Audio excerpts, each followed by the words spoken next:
Oi pessoal, eu sou a Isa e hoje a gente vai falar sobre monitorização hemodinâmica, uma visão geral. Não vou entrar em detalhe de nada, nenhum tipo específico de monitorização, porque não dá tempo, né? Essa é só uma revisão, mas que é uma revisão que traz tudo que já foi cobrado nas provas anteriores.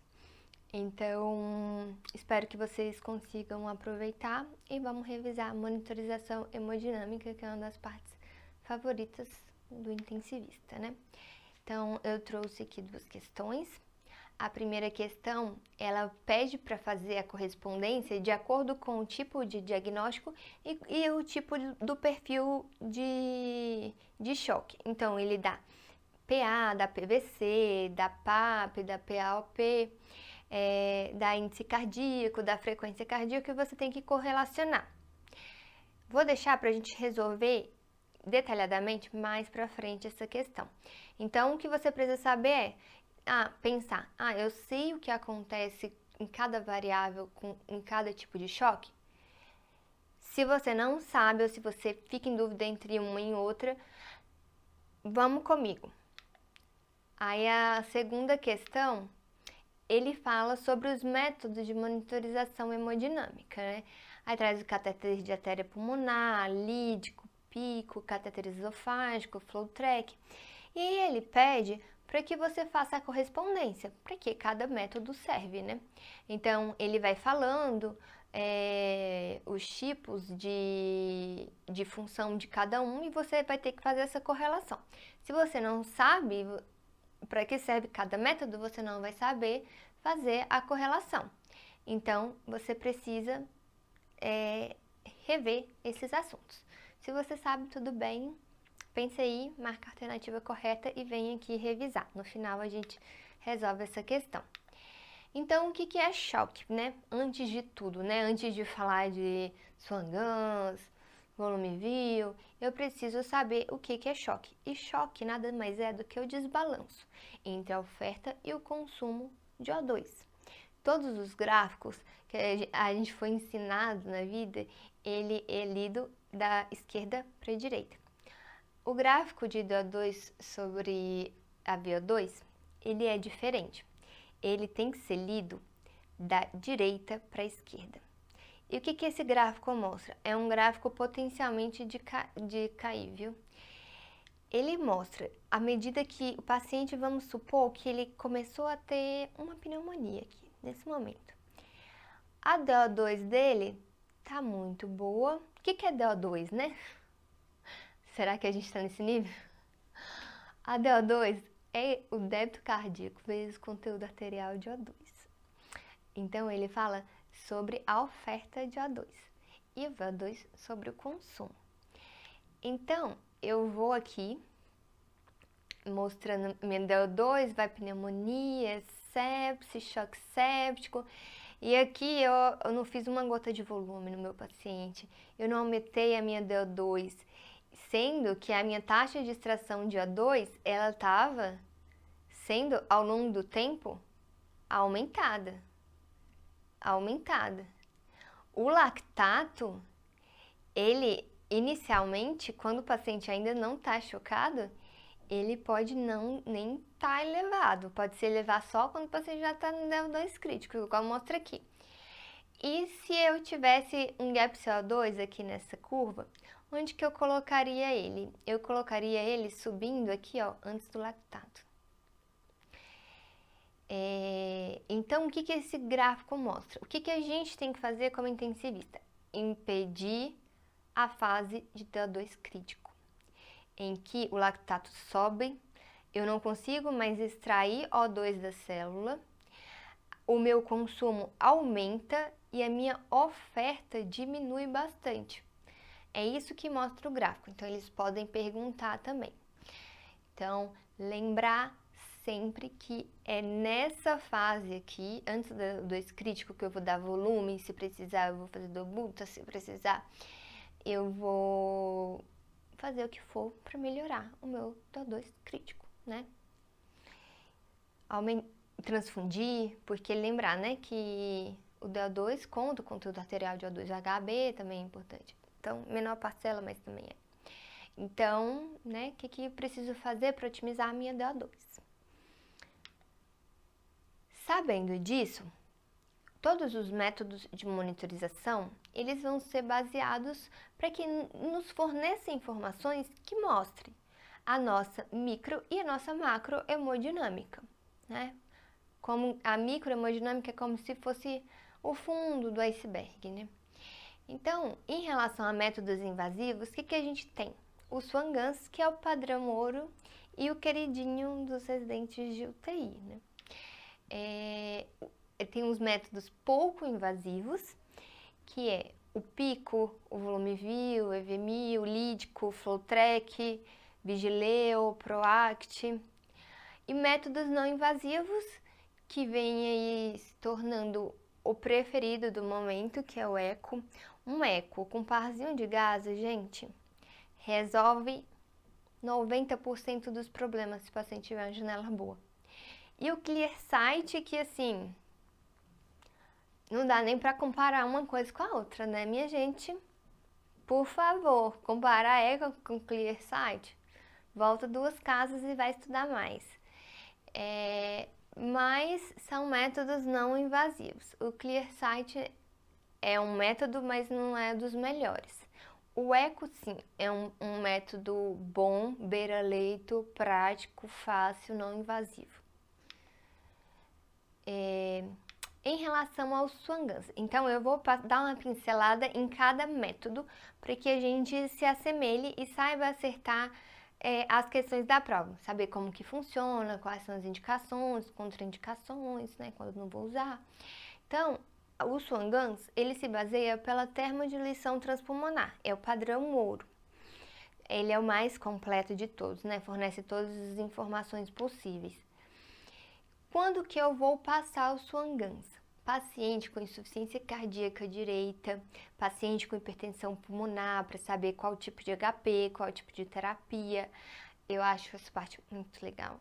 E paciente com síndrome de desconforto respiratório, para avaliar o efeito do NO, ou se eu preciso fazer um diagnóstico diferencial do choque. Então, eu não sei, o eco não me deixou claro, ou o paciente não tem janela, eu não sei se estou de frente a um choque séptico, ou um choque cardiogênico, ou se, na verdade, eu posso até ter um componente misto, mas qual que é predominante? Então, na dúvida do padrão do choque, ele também tem sua indicação. Uma outra contraindicação que não chega a ser assim uma contraindicação, mas assim, quando o paciente tem um FA, não dá para fazer uma avaliação volumétrica de forma ideal. Então, só essa questão mesmo. Qual que é a vantagem? Informações muito boas sobre a função do ventrículo direito, o volume diastólico final do ventrículo direito, é uma forma de avaliar escalonamento do suporte mecânico também. Mil maravilhas, traz todas as informações que outros métodos trariam. E qual é a desvantagem? Ele é invasivo, tem complicação, você pode causar pneumotórax, você pode causar tamponamento, você pode causar vários, tem complicações, né? Sangramento, essas complicações. Mas o que eu acho o pior problema de todos, a infecção com endocardite, a maior desvantagem que eu acho não é nem essa questão de ser um procedimento invasivo. Eu acho que é o fato de poucas pessoas saberem interpretar. Então, não adianta eu ter uma medida que eu dou um gás, e aí chega a pessoa para assumir o plantão e não sabe nem ver onde está o débito cardíaco, por exemplo.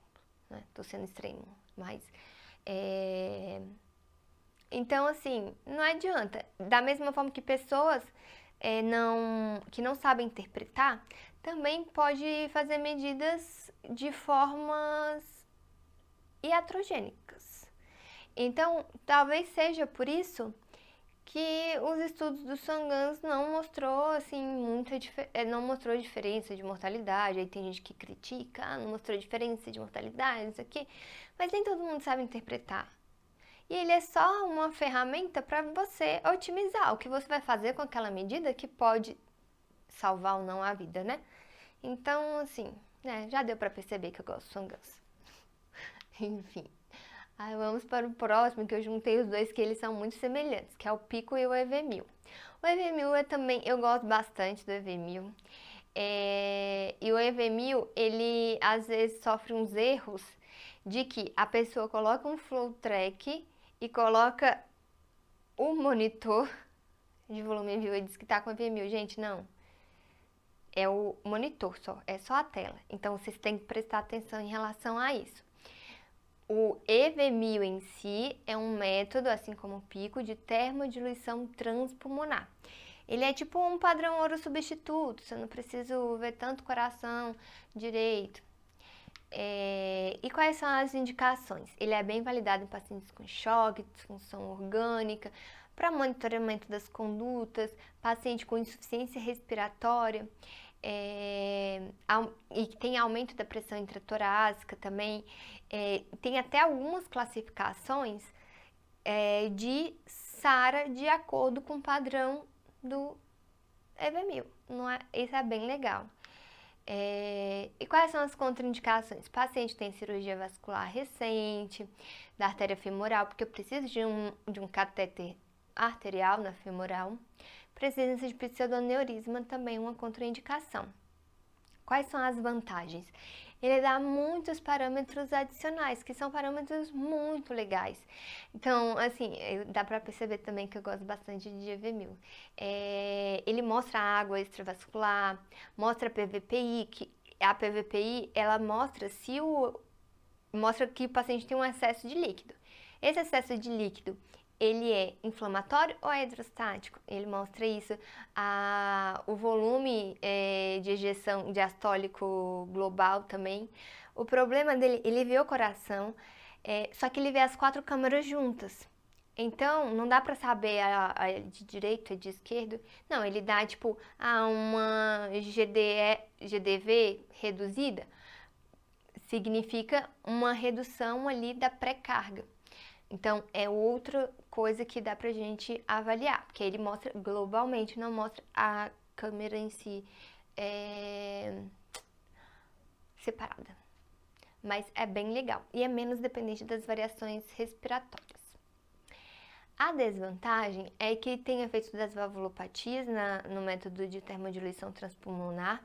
É um monitor não contínuo.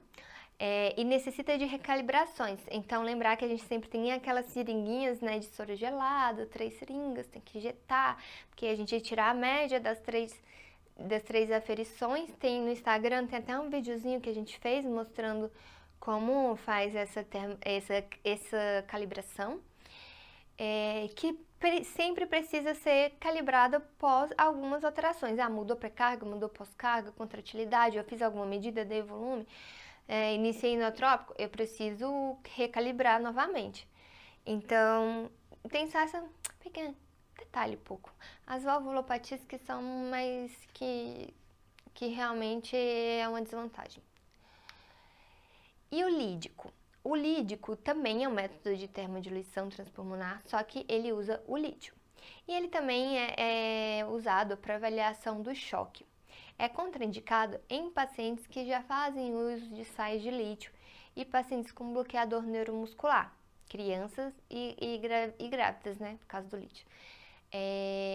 A vantagem é que ele é menos invasivo, que ele usa o próprio acesso existente do paciente, igual o EV1000. Eu preciso passar um catéter específico dele, né, que já vem no kit. Nenhuma linha venosa mais é necessário, mede volume de sangue também intratorácico. A desvantagem é que ele tem menos parâmetros, igual que o EV1000, por exemplo, e também que necessita de recalibração após mudanças da pré-carga, pós-carga e contratilidade. Em relação à fluido-responsividade, então a gente vai falar um pouco de tudo mesmo, igual eu falei sobre monitorização hemodinâmica. Fluido-responsividade, como que a gente pode avaliar? Então, tem pacientes que, assim, eu achei engraçado que ele escreveu aqui, obviamente hipovolêmico. Mas tem pacientes obviamente, hipovolêmico, né? Um paciente com choque séptico, eu não fiz uma gota de volume, eu vou fazer volume, né? Na primeira gota de volume, eu não preciso avaliar se é fluido responsivo, já posso fazer quentinhos, né? Convenhamos. Mas depois disso, a gente começa a precisar fazer ajustes finos dessa fluido responsividade. Então, toda vez que eu pergunto para alguém, o que você usa como método de fluido responsividade? Aí a pessoa fala, a cava, a variação da cava. Gente, pelo amor de Deus, pelo amor de Deus, pelo amor de Deus. Tá até aqui, os livros até trazem como a cava como uma opção, mas é tipo uma opção muito ruim.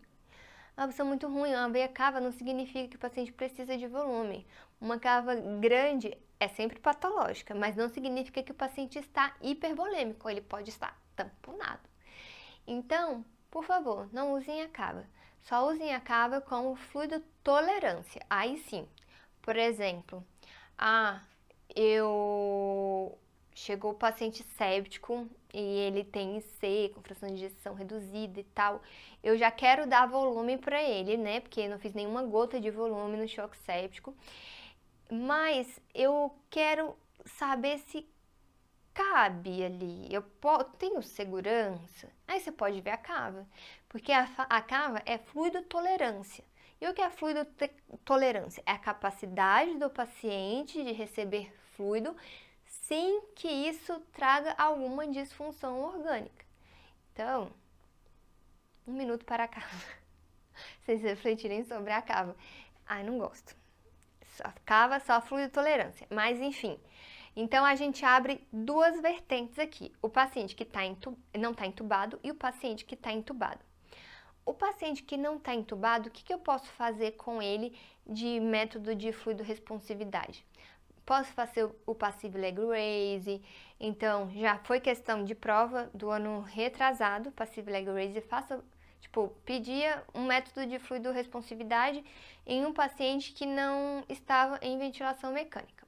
E aí a resposta era passive leg raise. Aí ele falava, então faça o passive leg raise.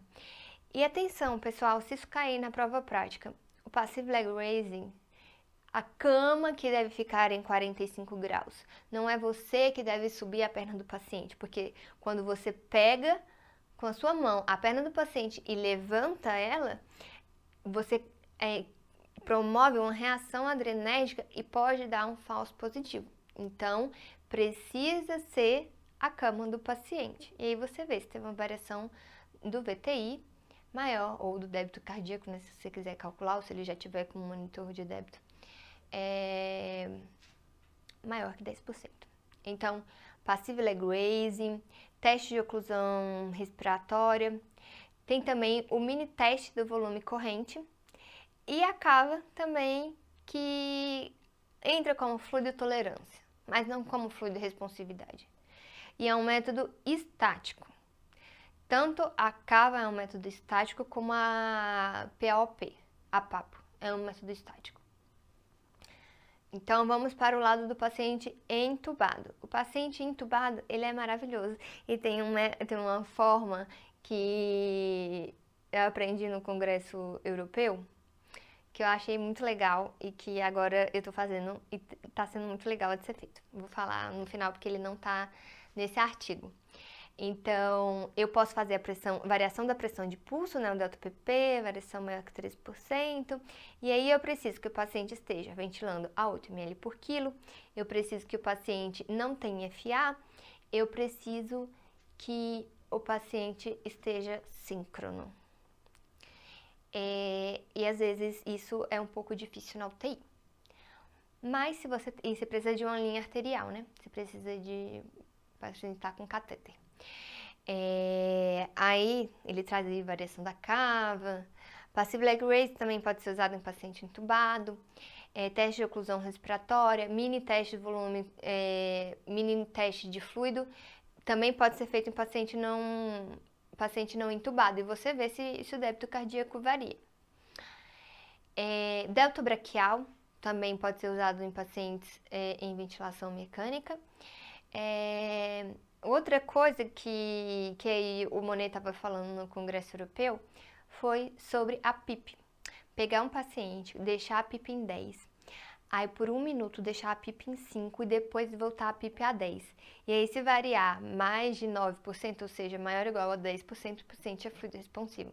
E a gente fez ontem numa paciente e ela deu tipo 1%. Ela era não fluido responsiva. E a gente fez uns tempos atrás em outro paciente, tipo, deu 18%. Foi muito legal. E essa que não estava responsiva, aí o residente da clínica falou assim, que ele tinha falado do primeiro teste de fluido responsividade, a cava, né? Ele, ai doutor, vamos comparar com a cava? Eu falei, tá bom, vamos ver sua cava aí. Aí a gente foi e viu a cava de 2,38. Então, assim, fluido tolerância. A cava podia estar 1,1. Cabe volume? Cabe. Mas ele precisa? Não precisa. Então, assim, também, se tivesse uma cava pequena, não significaria muita coisa. De fluido responsividade, eu acho que essas principais coisas que eles cobram. Uma coisa que ele cobra, que a gente não colocou aqui, mas denso, dadinha, falso positivo, falso negativo, do DataPP, então dê uma olhadinha nisso. E uma outra coisa que eles cobram e que foi o que está na questão é em relação ao padrão do choque de acordo com algumas variáveis. Então, aqui ele colocou a avaliação da pré-carga, que é a PVC, a POP e o índice cardíaco, a POP, e a contratilidade, que é o índice cardíaco, a resistência vascular sistêmica, a SPO2 e a perfusão, que é a taxa de extração, gap CO2 e lactato. Acho essa tabelinha bem boa, assim, bem completa. Então, o que a gente precisa frisar, assim, de diferente? Quais choques se confundem? Hipovolêmico e distributivo. Esses dois choques, então, distributivo a gente sempre pensa em sepse, mas pode ser anafilaxia. Hipovolêmico lembra muito o choque hemorrágico, mas vamos ver o que eles têm de diferente. Às vezes pode até parecer sinônimo, mas não é. Então, os dois vão ter PVC baixa, mas o distributivo, ele pode ter uma PVC normal também, não necessariamente baixa. Pensar que a PVC é como se fosse uma cava ultrassonográfica. Então, da mesma forma que a cava pode ser normal ou pode ser baixa e não necessariamente o paciente está precisando ou não de volume. A pressão de oclusão da artéria pulmonar vai estar baixa no hipovolêmico e no distributivo ele pode estar baixo ou pode estar normal. O índice cardíaco no hipovolêmico vai estar sempre baixo.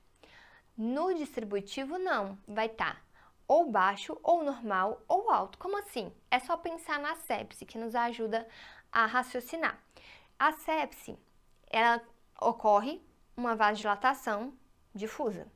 E aí, o nosso organismo, como mecanismo compensatório, ele vai aumentar a contratilidade cardíaca. Então, inicialmente, a contratilidade cardíaca pode estar normal ou, às vezes, até aumentada pelo aumento da demanda. E depois, eu posso ter uma miocardiopatia da sepse. E aí, o paciente evoluir com um índice cardíaco mais reduzido. Então, por isso que pode ter essas alterações, essas 3 alterações possíveis. Em relação ao índice de resistência vascular sistêmico, no hipovolêmico, ele é alto. Já no distributivo, é baixo, igual eu falei, vai estar tudo vasodilatado. Aí essa parte aqui de microhemodinâmica, eu não concordei muito não com o distributivo. Eu acho que ele está pensando no distributivo na fase inicial. Mas ele fala que a SpO2 vai estar alta, não necessariamente vai estar alta, vai depender do tanto que vai estar extraindo. Que aqui a extração vai estar baixa, o gap CO2 vai estar baixo e o lactato vai estar alto. Então, o gap CO2, ele mostra apenas uma coisa, hipofluxo. E o problema no hipofluxo, ele pode ser alteração da contratilidade ou pode ser pré-carga.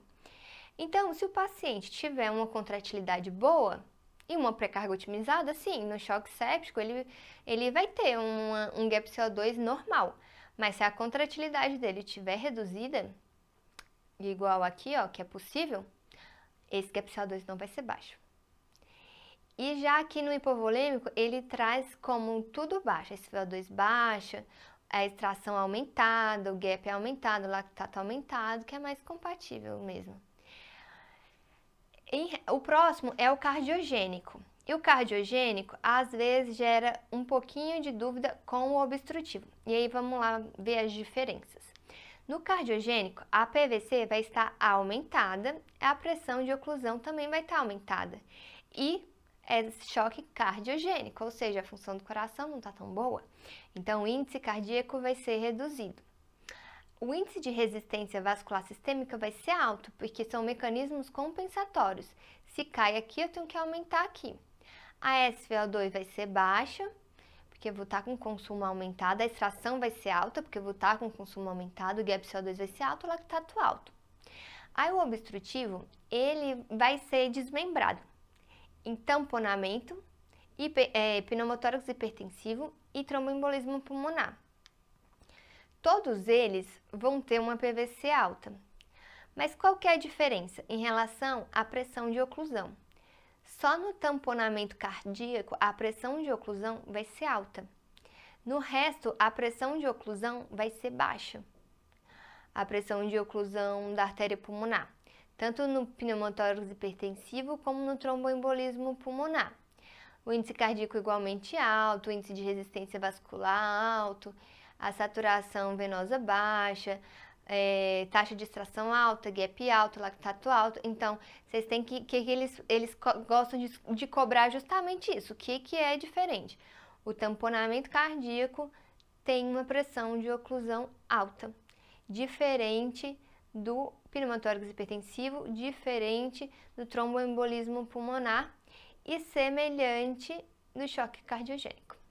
Então, isso que vocês precisam ficar gravados.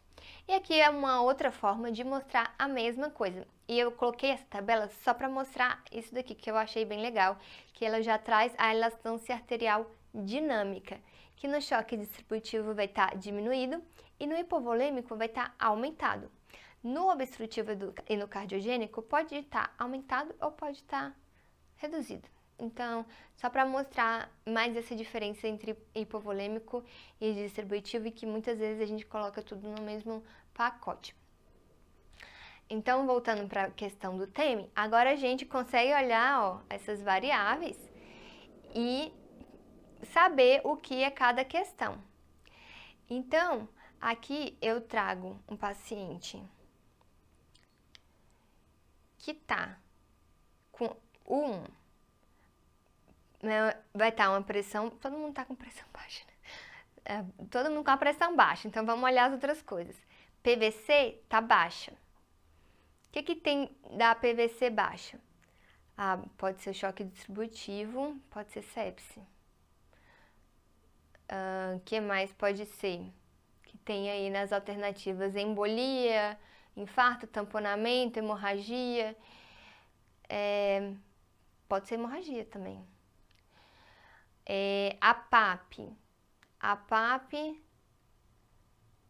tá moderadamente, tá moderada, não tá tão alterada não.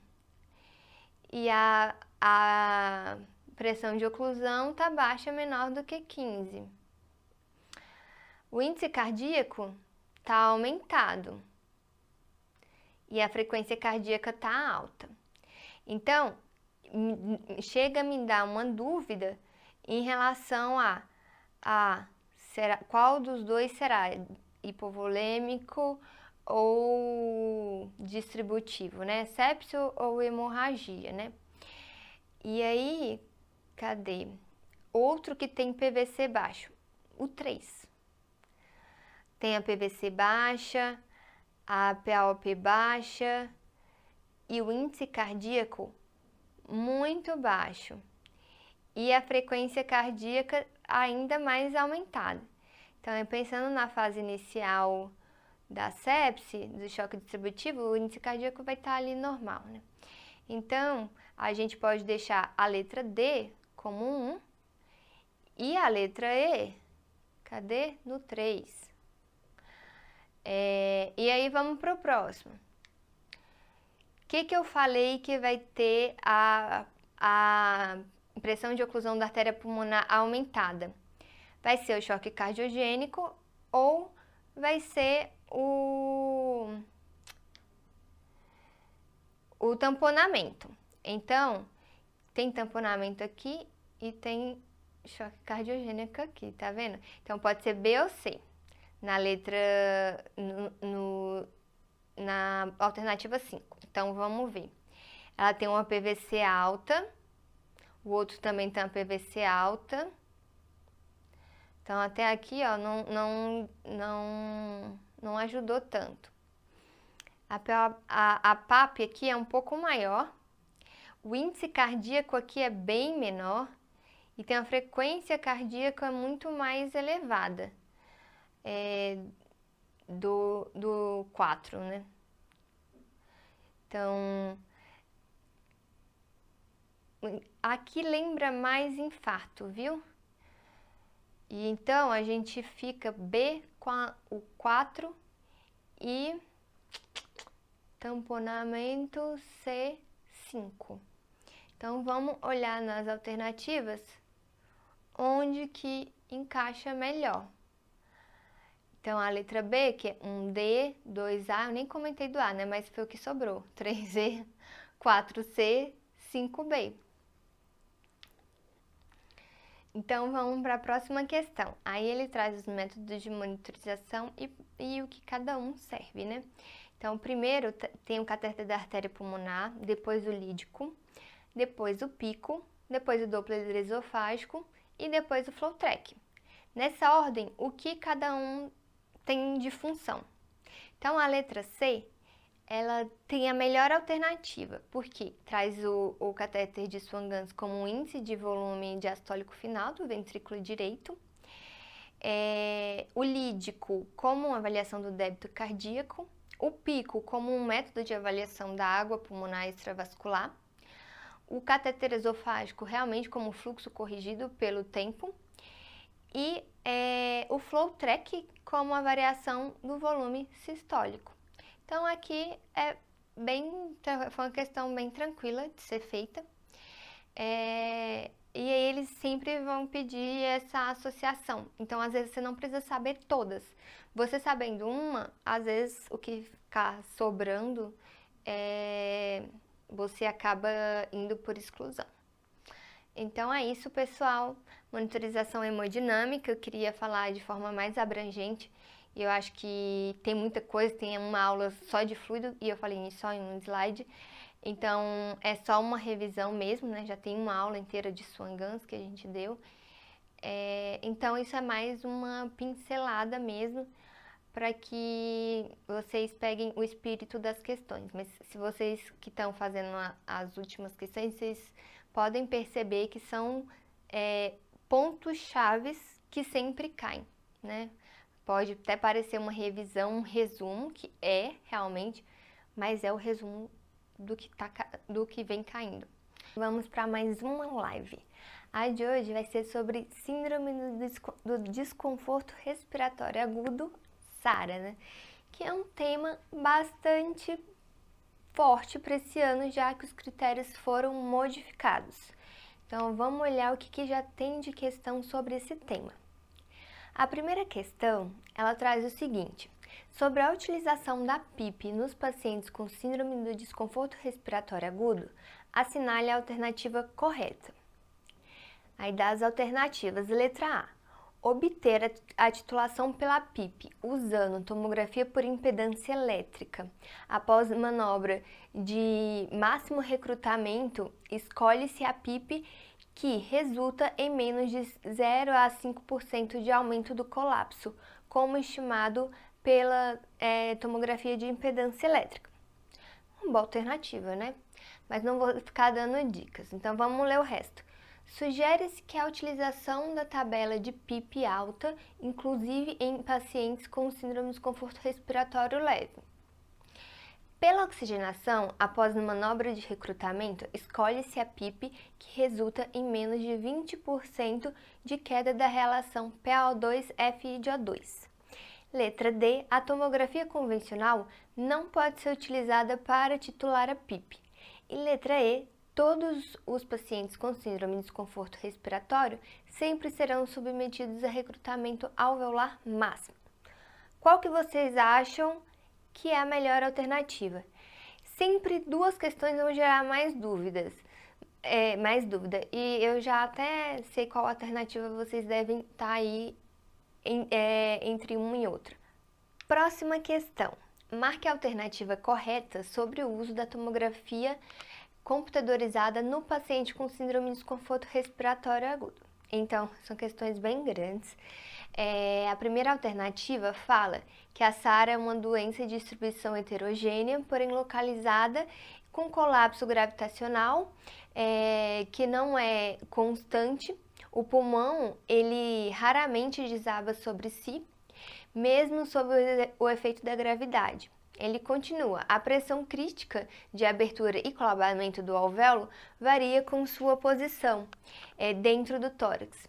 E vai mais, né? Fala que o volume corrente se distribui de forma nociva a cada inspiração, hiperdistendendo áreas posteriores, caracterizando o conceito de baby lung. Aí na letra B, alternativa também bem grande, fala que a SARA é a síndrome de desconforto respiratório agudo localizada e distribuição homogênea. Como essas questões são bem grandes, eu já nem vou a partir daqui ler o resto, porque a gente já sabe que está errado. E no final a gente discute o porquê. Na letra C, mais uma vez fala que é uma doença difusa, porém de distribuição heterogênea, então a gente vai continuar lendo.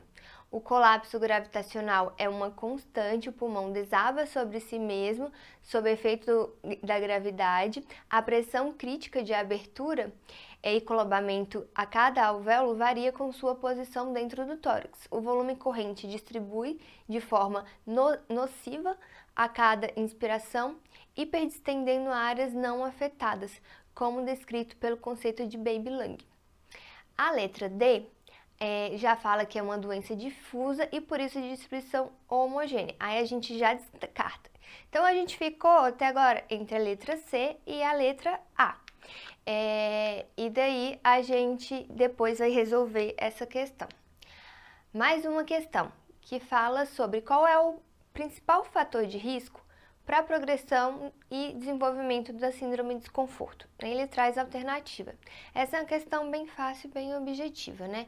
A aspiração de conteúdo gástrico, choque, síndrome séptica, ou seja, sepse, pneumonia, trauma torácico. Então, a gente vai resolver mais pra frente. E é uma questão bem tranquila. Então, o que tem de diferente na SARA desde então até agora? A SARA ela é caracterizada por ser uma doença heterogênea e que ela se desenvolve por algum insulto normalmente infeccioso, principalmente pulmonar, mas pode ser não pulmonar, também pode ser por outros motivos como trauma, trale, e que tem um tempo aí de desenvolvimento de 7 dias. O paciente também vai apresentar um infiltrado pulmonar difuso, e isso é um dos pontos que mudou. Depois, mais pra frente, eu vou falar o que mudou de cada coisa, eu vou falar como eram os critérios antigos. Então, tinha que ter uma imagem na tomografia de um infiltrado difuso. O paciente também tinha que ter uma PF menor que 300, e aí conforme a PF a gente classificava ele em moderada, grave, leve. E também tinha que ter uma PIP mínima, uma pressão positiva mínima de 5 centímetros. O que mudou e por que mudou, né? Nem todos os países têm um recurso que a gente tem, na verdade, a gente ainda é dos países que tem pouco recurso, né? Então, mundialmente, eles quiseram fazer com que tanta gente que tem pouco recurso, mas não tão menos quanto o pessoal da África, outros lugares, tivessem a mesma oportunidade de diagnosticar e fosse mais diagnosticado, né? Fosse menos subdiagnosticado. Então, o que eles decidiram mudar? Expandir esse diagnóstico, ou seja, agora eu não preciso mais de uma tomografia para ver um infiltrado difuso, pode ser no raio-x e pode ser no ultrassom. Eu não preciso que o paciente esteja em ventilação mecânica, porque antes não tinha SARA fora do ventilador. Hoje em dia não. Eles colocaram como KNAF, com fluxo maior ou igual a 30, como válido, e uma VNI também com uma pressão ali mínima de 5 centímetros de água. Também foi considerado válido. Em relação a PaO2 sobre FiO2, que classifica a síndrome do desconforto em leve, moderada, grave, eles também pensaram, nem todos os lugares têm assim gasometria tão de fácil acesso, né? Pra gente é até imaginável achar que a gasometria não é tão disponível, mas em alguns lugares realmente não é tão disponível. Então, o que eles pensaram? Não vou mais olhar apenas a PaO2 sobre a FiO2, eu posso também utilizar a saturação. Então, eles fizeram uma classificação da saturação dividido pela FiO2. E aí, foi classificado em menor que 315 o paciente com síndrome de desconforto respiratório agudo. Então, como que agora parte a ser a nova classificação? E eles viram que essa questão da saturação era equivalente, podia ser transponível. Então, como que agora fica a nova classificação? É considerado leve a SARA que tem uma PA de O2 sobre F de O2 menor que 300 ou uma saturação de O2 sobre F de O2 menor que 315, se a saturação for menor que 97%. Tem esse detalhe também. E quando é moderada? Quando, igual antes, né? Entre 100 e 200, quando eu uso a PA de O2 sobre F de O2, e quando é saturação? Quando é saturação, tem que estar entre 148 e 235. Quando é severo, continua o mesmo critério de antes, né? Menor que 100 para PF. Quando é pela saturação, eu uso um valor menor que 148. Então, isso tornou o diagnóstico mais abrangente e eu acho que agora começa a ser um pouco mais diagnosticado, as pessoas pensarem muito mais em SARA do que antes. E isso é um ponto-chave. Printem essa tela porque grande chance de cair. E como que é a fisiopatologia da SARA, né? Alguma questão, vamos supor, um sepse, um processo inflamatório, ele rompe a barreira epitélio-endotelial e começa a fase exudativa. O síndrome do desconforto ela é dividida em 3 fases. A fase exudativa, que começa a vir vários neutrófilos, que são a linha de frente ali de defesa. Aí começa a vir as interleucinas, começam a vir outras células inflamatórias e praticamente eles inundam ali a barreira alvéolo capilar. Por isso que as trocas ficam tão difíceis. E é nessa fase exudativa que o pulmão fica, como que eu posso dizer, encharcado, como se fosse água mesmo, uma barreira ali mecânica impedindo a troca gasosa. Depois que a gente passa pela fase exudativa, a gente vai para a fase proliferativa, em que não tem tantas células inflamatórias, tem um pouco, mas começa a ter mais ativação de fibroblastos. Ela já está começando a se organizar para a fase que a gente não quer que o paciente chegue, que é na fase fibrótica. Então, o nosso tratamento tem que ser intenso na fase exudativa. Por isso que as primeiras 48 horas da SARA é o momento de ouro, assim, o momento chave que a gente pode reverter a situação. Depois que virou fibrose, é muito difícil, aí é mais reabilitação mesmo. Então, como que foi o manejo da SARA ao longo dos anos, né? Nem tudo que a gente faz até hoje é porque tiveram vários estudos ao longo do tempo. O primeiro estudo foi o ARMA, de 2002. Ele avaliou o quê? O volume corrente. Comparou pacientes com síndrome do desconforto ventilar com 6 ml por quilo e uma pressão de palator de 30 é melhor do que a ventilação habitual? E fiquem pasmos, sabe o que era a ventilação habitual na época? Ventilar com um volume de corrente de 12 e uma pressão de platô de 50. Gente, é inacreditável, né? Mas faziam.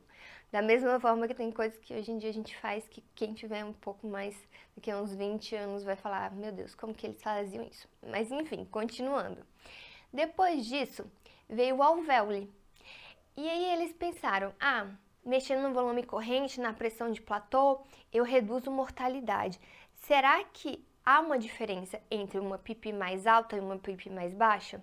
E o que eles consideraram alto e eles consideraram baixo? Então, a PIP baixa era uma PIP de 8 e eles colocaram mais ou menos 2,5, 3,5 mais ou menos. Então, você tinha esse intervalo aí que poderia estar ou mais para cima ou mais para baixo. E eles consideraram alta 13 com a mesma questão, 3 para cima ou 3 para baixo, né? Mais ou menos 3. E a PIP é o grande problema de hoje em dia, né? Ninguém sabe qual a melhor PIP, qual a PIP ideal. E esse estudo também não poderia ser diferente, principalmente sendo um dos primeiros, não houve diferença. Depois disso, aí eles viram, ventilar com volume baixo é bom, pressão de platô 30 é bom, a PIP por enquanto não faz diferença.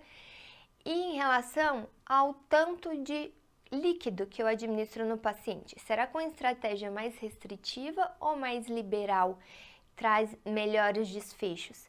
Então, eles perceberam que os pacientes que tinham um balanço mais zerado, A negativo, que estavam na estratégia mais restritiva, eles tiveram mais dias livres de ventilação mecânica. E ficar fora do ventilador traz outras várias consequências positivas, né? Que é redução de infecção associada à assistência à saúde, várias outras coisas. Então, o FACT mostrou que na SARA, balanço tem que ser zerado ou levemente negativo. Depois veio a Curacis, em 2010, que avaliou, nas primeiras 48 horas da SARA, fazer bloqueador neuromuscular nesses pacientes reduziria a mortalidade? Lembrando que nas primeiras 48 horas da SARA, na fase mais aguda, às vezes eles fazem umas assincronias que é muito difícil corrigir no ventilador. E também são pacientes que, mais pra frente vou falar do próximo estudo, precisam ser pronados e muitas vezes só ficam bem acoplados quando estão bloqueados. Mas em relação ao Curacis, né, que eu quero falar, ele mostrou bloqueador neuromuscular nas primeiras 48 horas. É bom ou não? E mostrou sim uma redução da mortalidade, o que fez todo mundo começar a usar bloqueador neuromuscular. Mas, gente, presta atenção, a Curacis, bloqueador neuromuscular primeiras 48 horas, né, não é bloquear o paciente por 15 dias. Então, depois do Curacis, veio o Proceva, que é super famoso em 2013. E o Proceva foi o que estudou a prona e observou que os pacientes que eram pronados por cerca de 16 horas, eles, em relação aos que não eram pronados, eles tiveram um aumento da sobrevida. Então, até 2013, o que a gente tem de evidência? Volume corrente é bom, pressão de platô menor que 30 é boa, volume negativo a zerado é bom. Bloqueador nas primeiras 48 horas traz benefício e pronar reduz também mortalidade. O que veio depois? Depois veio o estudo Florari, em 2015, que foi um estudo avaliando catéter de alto fluxo em paciente com insuficiência respiratória aguda. Avaliando se comparado à oxigenoterapia normal, ele teria algum benefício, redução da mortalidade, evitar intubação. Então percebeu que não. Não houve diferença de desfecho, o alto fluxo nesse momento. Em 2015, a gente nem sabia que ia precisar tanto do alto fluxo igual precisou no Covid, né? Logo depois, no mesmo ano, eles são competidores, né? O alto fluxo e VNI. Aí veio o Invictus, que aí também com pacientes de insuficiência respiratória aguda, comparou. Aí com a VNI com oxigenoterapia normal. Excluiu, claro, obviamente, os pacientes de POC, edema agudo de pulmão, os pacientes que nitidamente se beneficiam da VNI. E também não houve diferença de mortalidade.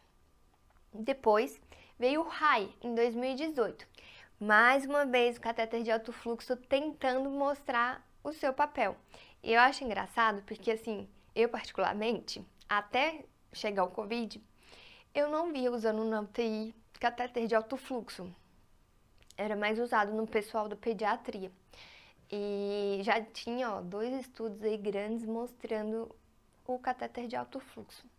Então, esse RAI foi em pacientes com catéter de alto fluxo, mas dessa vez eles colocaram pacientes imunossuprimidos, para ver se nessa população de paciente havia benefício. Não houve benefício. Aí em 2018 veio o Eolia, só que a revisão, de onde eu tirei todos esses artigos, ele trazia do Eolia para frente, né? E não colocou 2017, um estudo clássico que eu não posso deixar de citar. E depois que eu fui ver a apresentação, eu vi, gente, como que eles não colocaram arte e eu também não coloquei por conta própria. Mas mesmo não tendo colocado, eu lembrei de falar. E eu vou falar para vocês, em 2017, eles publicaram um MART, que foi um estudo com pacientes de síndrome de desconforto em relação a fazer ou não recrutamento alveolar. Comparando, né, fazer ou não recrutamento. E os pacientes que fizeram recrutamento, eles chegavam uma PIP até 45. Pasmem. Olha o tanto de pneumotórax que deve ter dado. E, obviamente, 45 é demais, né, gente? Assim, tudo bem que eu acho que recrutar tem um benefício, mas 45 parece muito, principalmente sem impedância elétrica, que era o que faziam na época. E aí, o que foi o resultado desse estudo? Mostrou que os pacientes que fizeram recrutamento, eles tiveram um aumento da mortalidade. Então, depois disso, começaram a não fazer mais recrutamento, que hoje em dia alguns lugares fazem, é tipo um mini recrutamento. Às vezes até 20, outros lugares com impedância tem mais segurança, vai até 30. Então, mas o ART mostrou que com 45 houve um aumento da mortalidade. Então, depois do ART 2017, vem o Eolia 2018. O Eolia foi pacientes com ECMO. Será que paciente com síndrome de desconforto respiratório grave tem benefício de ser implementado a ECMO-VV? Mas não era qualquer paciente que eles escolheram com SARA grave. Era paciente que tinha uma PF menor que 60 por 3 horas ou menor que 80 menor que 60 por 3 horas, menor que 80 por 6 horas, um pH menor que 7,25, uma PCO2 maior que 80, mantido por 8 horas. Então, esses pacientes foram os pacientes que foram incluídos para colocar ECMO-VV ou não, e mostrou sim uma melhora de sobrevida nesse percentual da população bem exclusiva, né? E lembrando que eles recrutavam os pacientes, assim, não podia ser paciente paliativo, 90 anos, nem mais de 70 anos. E tinha estado na fase bem aguda mesmo, então dentro ali de 7 dias. Depois veio o Rose, em 2019. O que o Rose mostrou, né? O Accuracy mostrou que o bloqueador neuromuscular reduzia a mortalidade, trouxe um benefício, mas aí o Rose falou assim, será que é melhor bloquear e sedar profundamente e bloquear ou manter uma sedação mais leve, né? Deep sedation ou light sedation?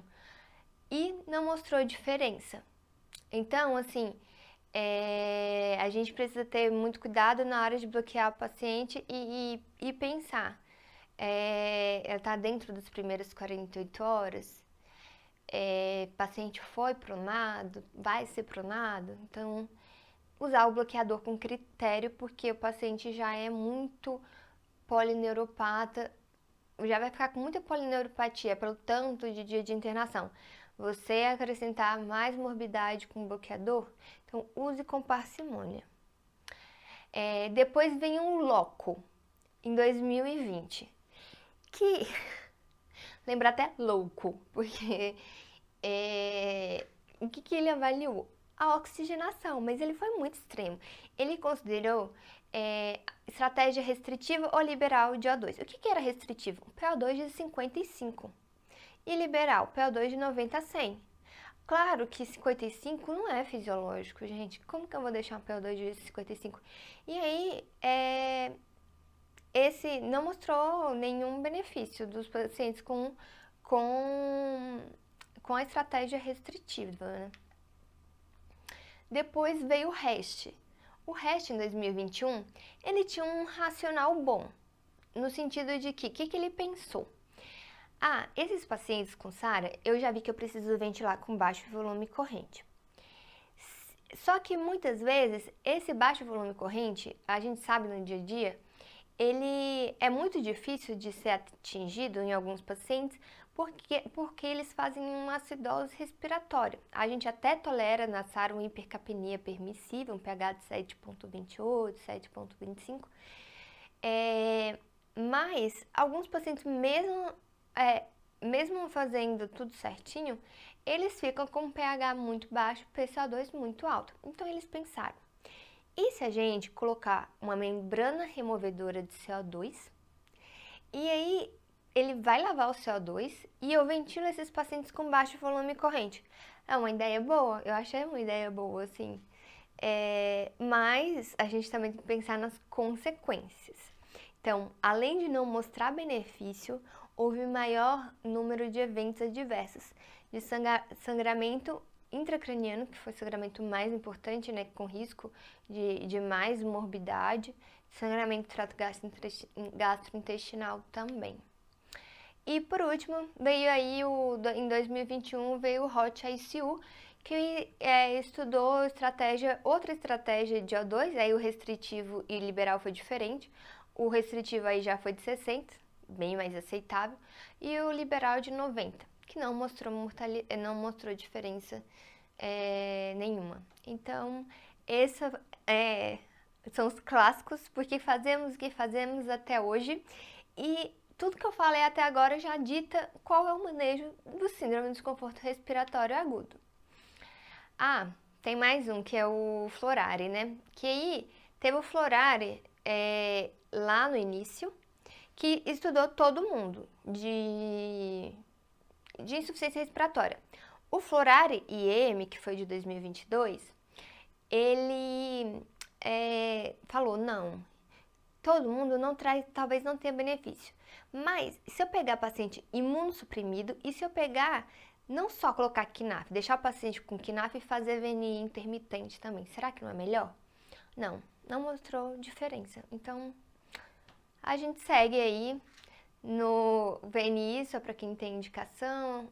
KNAF é bom, eu gosto em alguns pacientes, mas os estudos realmente não mostram redução de mortalidade. Então, igual eu acabei de falar, saber desses estudos é importante. Por quê? Porque dita o porquê que a gente faz o que faz hoje. Então, como que eu vou manejar a síndrome de desconforto respiratório agudo?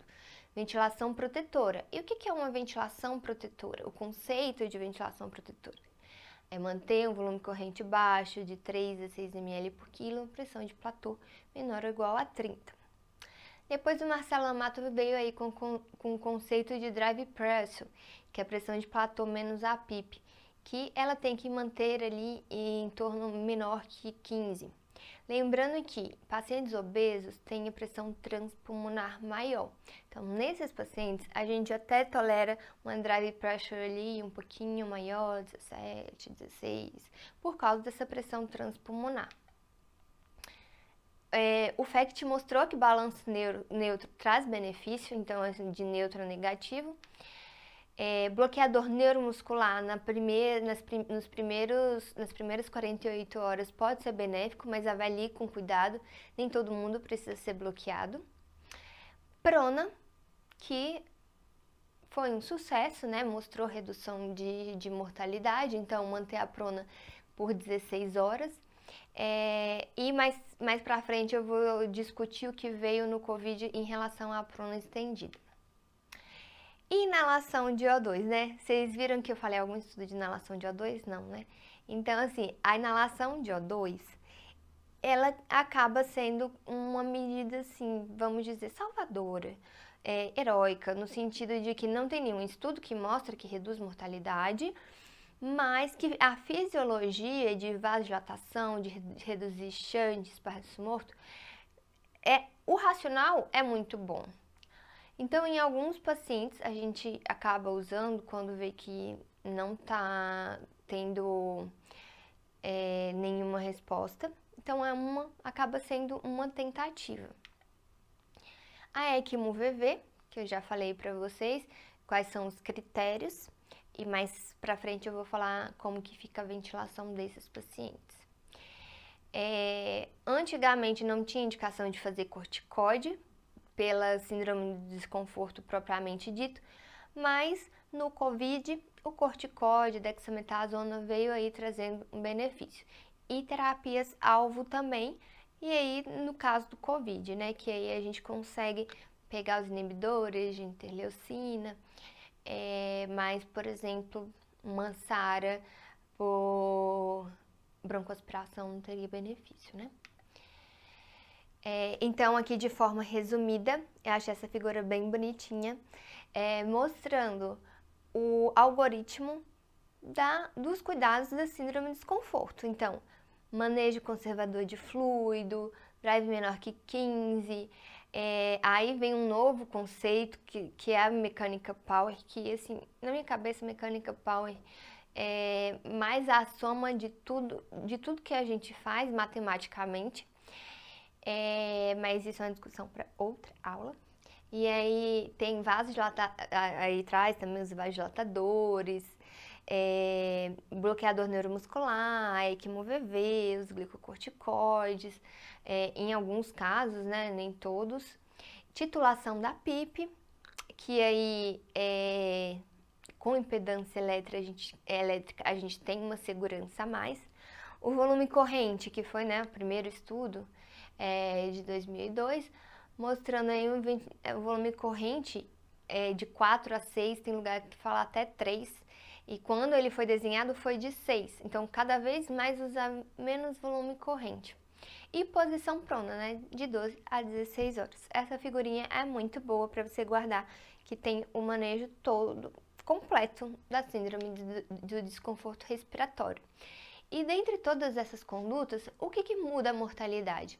O volume corrente, a prona e uma estratégia restritiva de fluidos que pode te dar mais dias livres de ventilação mecânica. Falando na titulação da PIP, né, quando o ART foi feito, não tinha tanta tecnologia que tem hoje. Hoje em dia tem vários avanços em relação à titulação da PIP. Então dá para titular por impedância, que é muito mais seguro. Dá para titular também olhando o Stress Index. O que é o Stress Index? É a forma como a curva de pressão se comporta de acordo com o valor de PIP que você seta. Então, olhando aqui na curva, vocês veem essa primeira curva que está meio côncavo. Quando está meio côncavo a curva de pressão, significa que a PIP que eu estou aplicando está muito baixa. Eu preciso aumentar essa PIP. No outro gráfico, tá vendo que está bem retinho, está bem bonitinho? Significa que o Stress Index é de 1. Então, ali a PIP que você setou está adequada. Na outra, mostra mais côncavo. Então, significa que a PIP está muito alta e eu só estou hiperdistendendo o meu pulmão. Não estou trazendo nenhum benefício, então eu tenho que diminuir essa PIP. Aí, esse Stress Index menor igual que 1, eu nunca vi esse número no ventilador. Não, você nunca viu porque não tem mesmo. Quando foi desenhado o Stress Index, ele viu que tinha esses valores. O que a gente vai olhar para o gráfico? Para saber. Não vai ter como o ventilador, pelo menos eu nunca vi, te dar esse valor. E tem a manografia, tem a manografia esofágica, que eu particularmente assim, nunca tive oportunidade de ver, mas lá fora é bastante utilizado, fora do país ou nesses hospitais de grande ponta aqui no Brasil. Em relação à prona, né, no COVID, houve um ruído, assim, de vamos deixar o paciente um pouquinho mais pronado, deixar 24 horas, porque ele respondeu bem, um potencial para reduzir ainda mais a mortalidade, aumentar áreas de recrutamento, paciente com disfunção de VD também traz um benefício. Por outro lado, olha o queixinho da avó. A prona também tem várias consequências. O paciente fica cheio de escara, fica cheio de ferida, grande chance de perda de dispositivo, da dieta enteral, acabar o paciente ou ficar sem dieta enteral, às vezes o paciente broncoaspirar também, se o cuff estiver vazio, e outros casos também que eu já pude presenciar de acotovelamento do tubo. E o paciente parou por hipoxemia por causa disso, que exige também uma vigilância mais constante. O paciente vai ficar pronado 24 horas, mas ele precisa ter a cabeça virada ali de 2 em 2 horas.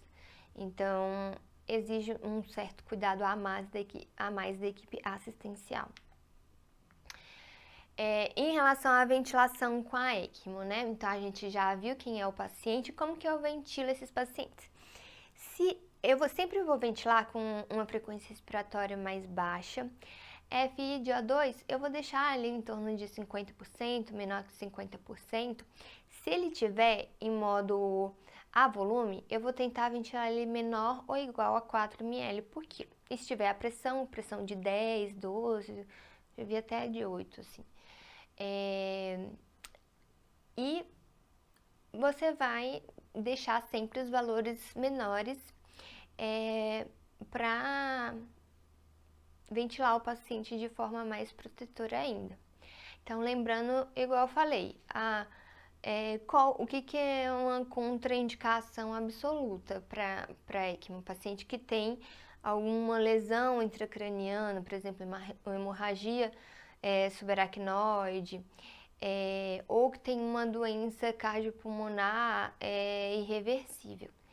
E aí são contraindicações relativas, mas que a gente acaba pesando muito, igual eu já falei, paciente idoso, maior que 70 anos, gente. O que a gente vai fazer com o VOCA anulando uma ECMO nele, né? Paciente que não tem um prognóstico, se não vê uma perspectiva de vida maior que 6 meses, né? Pacientes paliativos, pacientes com mais de 7 dias da doença, porque você tem que fazer ali nesse intervalo de 7 dias, tem que ser na fase aguda. Então, são pacientes que não se beneficiam. Então, não vou fazer ECMO VV para todo mundo, tem sua população específica. E voltando para a questão sobre a utilização da PIP nos pacientes com síndrome do desconforto respiratório agudo. Então, a gente sabe qual questão gera dúvida? A letra A e a letra D. Por quê? Uma das coisas que me deixou meio assim com essa questão da letra D é porque quando você fala a tomografia convencional não pode ser utilizada para titular a PIP. Você pensa, eu nunca vi titulando PIP paciente na tomografia, né, em tempo real, igual pensando na impedância elétrica, né? Porém, em alguns lugares, eles dizem que pode ser feito sim a titulação, por exemplo, titulei e levei para tomo e comparei as imagens e vi se melhorou. Então, a tomografia normal pode sim ser usada para titular PIP. E aí não resta dúvida qual a resposta certa, né? Que é a letra A, que a gente pode titular a PIP de acordo com a tomografia por impedância elétrica, que é a forma mais certa de ser titulado. Por que as outras estão erradas? Obviamente erradas. Porque na letra B, não é toda SARA que eu vou usar PIP alta, nem a SARA grave. Não necessariamente eu vou vou colocar uma PIP alta. Eu vou ver cada paciente com síndrome de desconforto, né? Tem um fenótipo, que toleram uma PIP mais alta ou uma PIP mais baixa, e principalmente síndrome de desconforto leve, aí que não tem indicação, então totalmente errado. Então, na letra C, por que tá errado? Porque a gente nunca vai se basear pela PF para fazer recrutamento, então já tá descartada. E a letra D, a letra E, fala que todos os pacientes sempre serão submetidos a recrutamento alveolar máximo. Não, né? A gente viu pelo estudo ART que, na verdade, recrutamento alveolar máximo, ele é contraindicado, que é 45, que aumenta a mortalidade. Então, na próxima questão, a gente fala sobre a tomografia e a gente ficou em dúvida entre duas questões, né? Sabendo que a SARA é uma doença heterogênea, o que tem de diferente de uma questão para outra? Então, eu vou ler de novo. Na letra A, fala que a síndrome de desconforto é uma doença de distribuição heterogênea, porém localizada. O colapso gravitacional não é uma constante. O pulmão raramente desaba sobre si, mesmo sob efeito da gravidade. A pressão crítica de abertura e colabamento de cada alvéolo varia com sua posição dentro do tórax. O volume corrente se distribui de forma nociva a cada inspiração, hiperdistendendo áreas posteriores, caracterizando o conceito de baby lung. Olha a diferença dessa questão para essa daqui.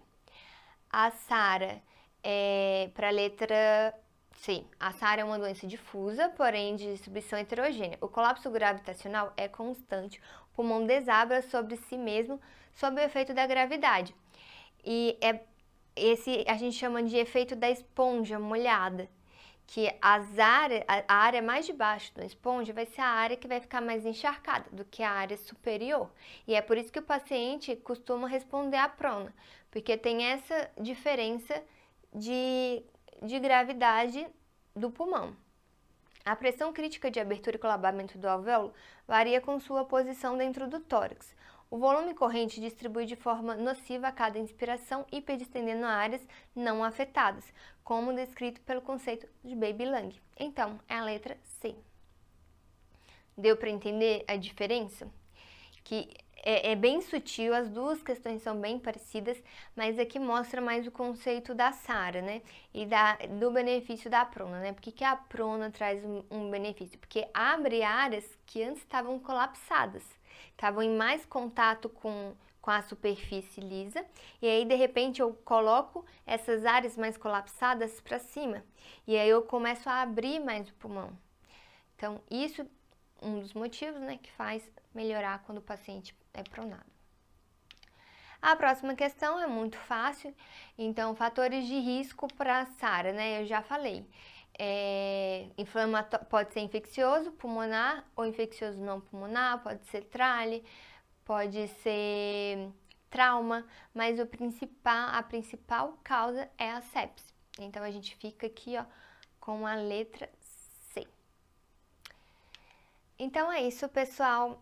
Síndrome de desconforto respiratório, acho que é um tema muito quente de cair na prova. Então, por isso que a gente deixou para ser pro final. Então, espero que vocês tenham aproveitado e boa prova a todos. Qualquer coisa, nos mande mensagem no Instagram. Tchau!